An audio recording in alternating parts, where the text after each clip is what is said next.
It was just what were your overall thoughts for tonight's win? I thought we played really, really hard. I thought we played very connected. We wanted to get to the basket and points in the paint. 52 points in the paint is a large number. I thought we did a really good job rebounding the basketball tonight, and those were 2 points of emphasis coming into the game. Thought we did a good job not settling from the perimeter. Bench play was excellent. Jalen Graham's had great matchups tonight, and he certainly capitalized big time from an offensive standpoint. And then I thought Jalen did a really good job on the glass with 7 boards and 2 block shots. So overall, really, really good performance by a lot of guys across the board. Happy, especially, we've talked a lot about how historically we've been so good in the second half.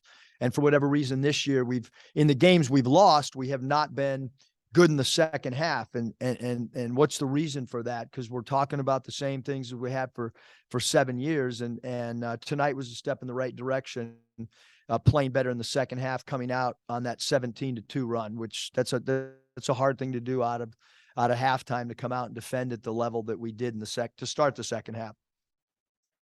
Against Texas A&M, you had a halftime lead evaporate quickly in the second half. Tonight, a lot of people have run. Texas A&M. I don't think they've lost an SEC game. And the A&M game, we played really hard. Neither team could score down the stretch. It's not like they were, scoring at will the last 5 minutes. I mean, it was a real defensive, physical battle, and we missed some foul shots. And that team is 10-2 going into tonight. And we went on the road against them and Baylor, and we gave ourselves a chance, but we didn't win the game. The game that I felt, we didn't play well enough against Mississippi State, but the Texas A&M game, our team played and gave everything they had, and we didn't win the game. And that happens when you're playing against a team that's 10-2 and hadn't lost an SEC home game. So, but a good bounce back game for us for sure. Coach,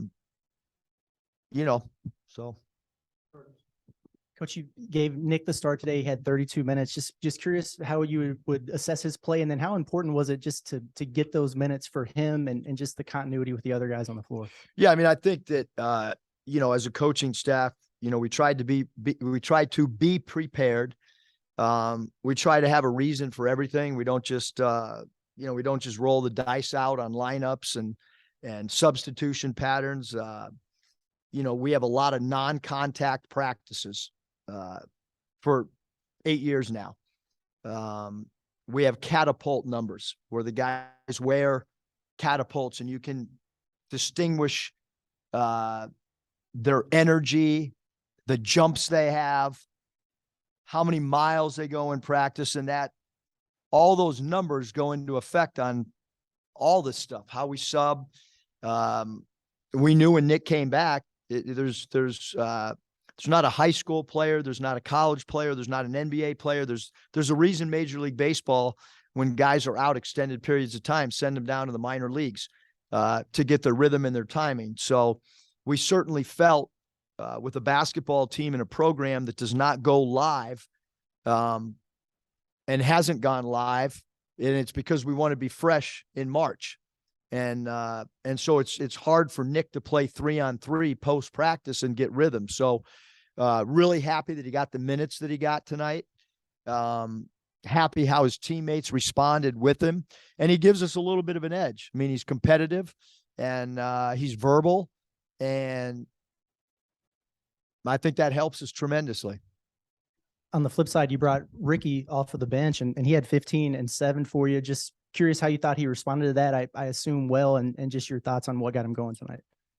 Yeah, I mean, he's a scorer by nature, and certainly felt like he came in with the right mentality.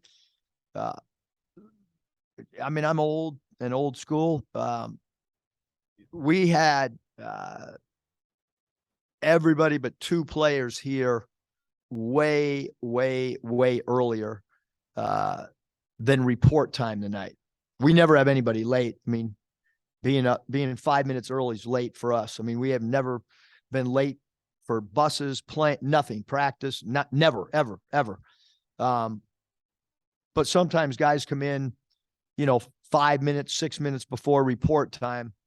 We had a lot of guys here real early. And I can tell you that Nick and AB were here really early. I can tell you Ricky was here really early. And so we talked at the 70-minute mark or 80 minutes before tip off that, Ricky's approach showing up that early, knowing he wasn't going to start, it didn't affect him at all. And that's what you want from a player. I mean, he knows the confidence that we have in him.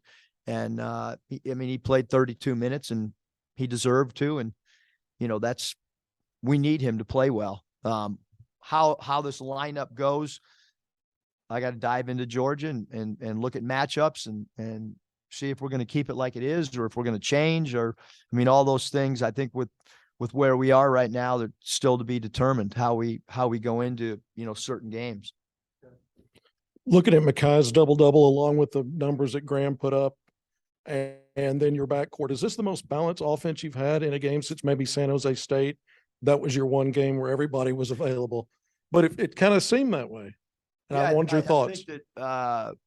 I think the flow offensively, Kevin, was really good. I thought the defensive connectivity was really, really, really good tonight. I mean, there wasn't a lot of clean looks for Florida, and quite frankly, they made 4 out of 21 from 3, and 2 of them were on me. I made the decision that 13 we were not going to really guard out there because of lack of experience. And so in reality, our team, the guys in the locker room gave up 2 and I gave up 2.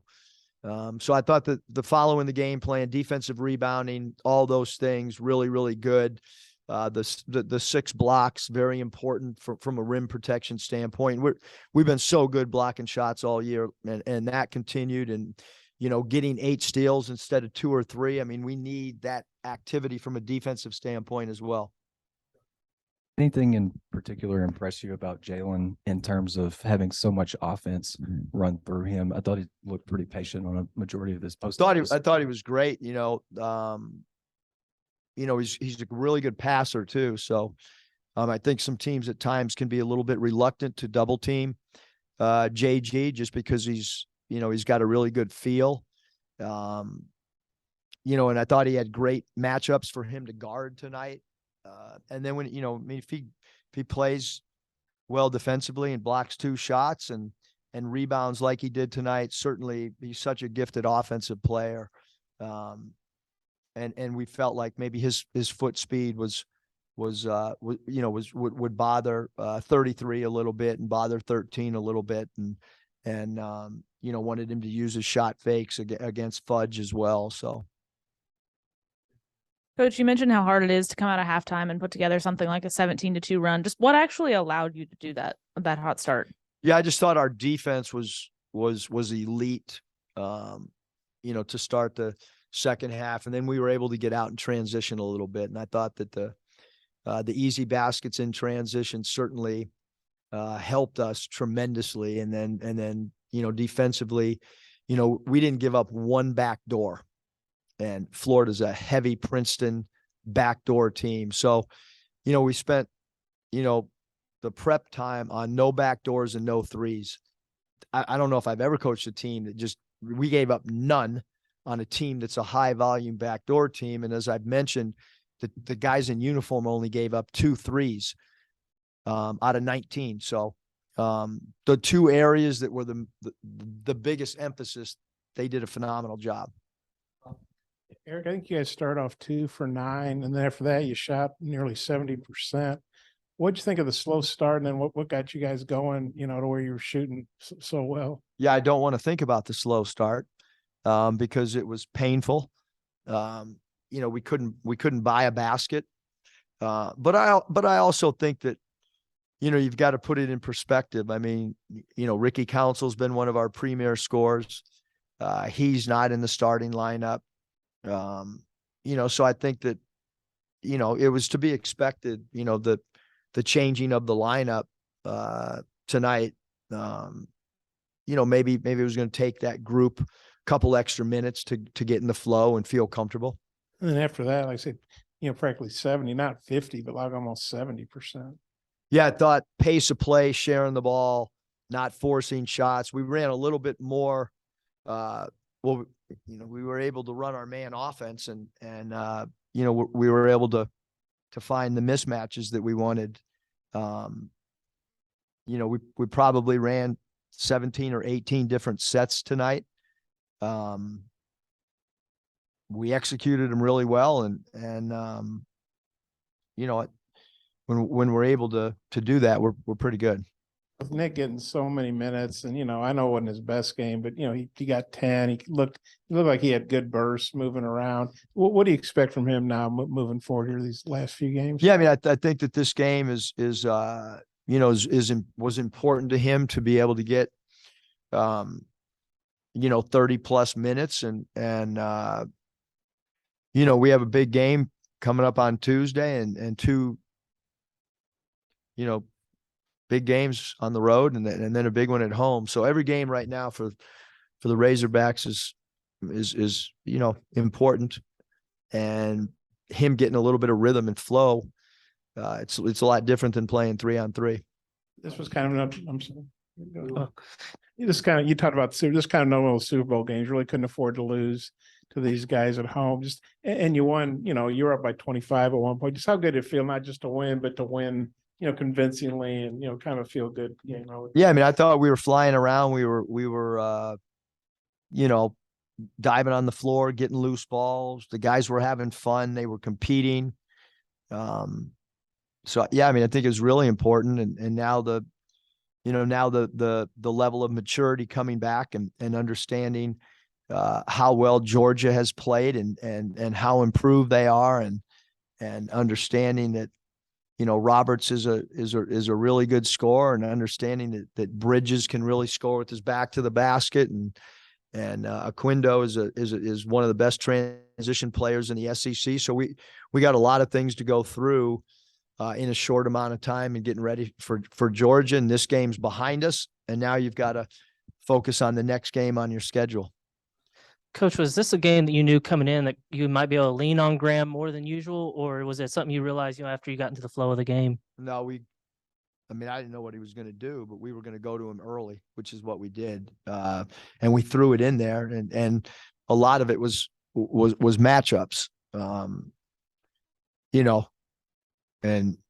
Fudge is a younger player, and 13 has not played much, and 33. We just felt like Jalen's footwork would be a problem for them.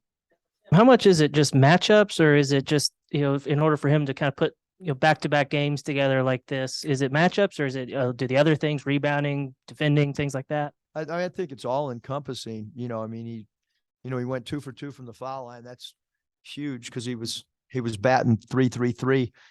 He had a heck of a batting average at the foul line. So, it's everything. It's close games, making free throws. It's rebounding your position. It's offensively, Jalen is, and he's got a great attitude too. He just we need him to rebound, because in this league every night, the rebounding is so vital. But he's done a great job working. I've been on him about the free throws pretty hard, and I thought he did a good job tonight converting the ones he had.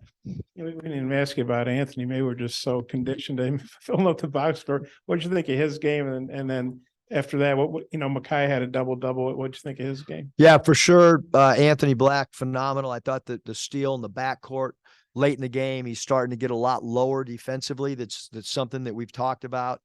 I brought up the catapult numbers. The last 2 days have been his highest in probably 2 months, as far as he's really working defensively, because he's an elite defender. We just need him to get a little bit lower. And I thought his ball pressure at half court was probably the best that he's had all season long. And I thought he played offensively confident as well. I liked the shot selection, his ability to draw free throws attempted. And then Makai did a phenomenal job as a rim roller, did a great job being in the dunker spot, having his hands ready to catch and flush on any dump off passes. So, his plus minus, really good, and his rebounding really good. Seems like going back to Kentucky, Mackay, maybe Mikkel, stepping up and taking some mid-range shots. Seems like AB is taking some mid-range shots and they're having a little success. Is this something y'all are talking about? If the defense is going to play off even guys, if it's not necessarily their comfort zone, going ahead and. Yeah, I mean, I think that, maybe at times we've been a little bit reluctant to take open shots, and that actually hurts your offensive flow. All the analytics guys will tell you that a mid-range shot's the worst shot in basketball. The good thing is they're not on our staff. And when you're, and most of those guys, by the way, have never dribbled a basketball, called a timeout. When you grow up, if you're over the age of 55, the mid-range shot was the best shot in basketball. And you watch old NBA games and that's all people shot, and a 15-foot wide open shot should be a good shot. Again, regardless of what those guys that went to high academic institutions that are statisticians or whatever you call them. All right, so we'll turn it over. Take a question on Georgia real quick. Before that, you said a bunch of guys were here early. What is report time today on a 1 p.m. tip? Yeah, we're a little bit earlier than most people. It's an hour and 35 before. An hour and a half is usually early. We had guys well over 2 hours here early, and we had, we met this morning at 9. So obviously, the report time, couldn't be here any later than 11:20 or whatever it was today. And we had guys well before 11, I promise you. You're talking about reporting to the arena, the locker room stuff. Yeah. Butts in the chairs, not walking in. Yeah. I guess or on the floor, preferably. I guess Georgia's playing Alabama tonight, so that's an easy chore for them. But this is going to be your second Saturday, Tuesday turn. But the first time you did was back-to-back road games. Now it's back-to-back home games. How different is that? Well, I think when you eliminate the travel, it's better. But I mean, these guys are so used to playing AAU games where they're playing 5 games in a day, and But not a big deal then. I hope not. Okay. And well, hopefully it'd be better for you not having to travel. But and then Georgia, obviously they had a horrible year last year. They're much more competitive this year. What have you seen from Georgia? What do you think about the job Mike White's doing? I think Mike's done a great job, phenomenal job. Their players look like they're having fun. Hill's giving them a lift at the guard position. They went out and got 6 transfers. Those guys have all, they've contributed. Moncrief's an athletic player that gets off the floor extremely quick.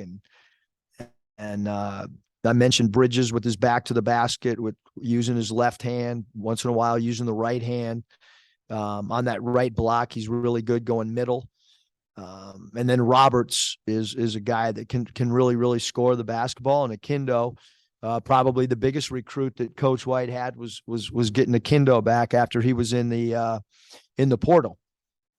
So Bridges and Akindo, 2 guys that obviously played for Coach Crean, and then you add in the fact that they did a good job in the portal of getting guys that play extremely hard, and they've done a great job. I mean, you look at the total wins, they've won some big SEC games, and I think he's done as good a coaching job as anybody in the league, quite frankly.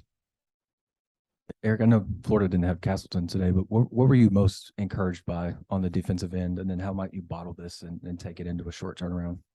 Yeah, I mean, I've always been under the belief that each game has its own identity, and the magic dust from tonight's not gonna be sprinkled into our bloodlines come Tuesday. I mean, it's every game's got its own flow. Every game's got 3 runs. Can we control 2 of the 3 runs? We're one of the best. I mean, every time we do a prep, we talk about how good another team's defense is. And I told our team earlier today, like everyone's talking about our defense too.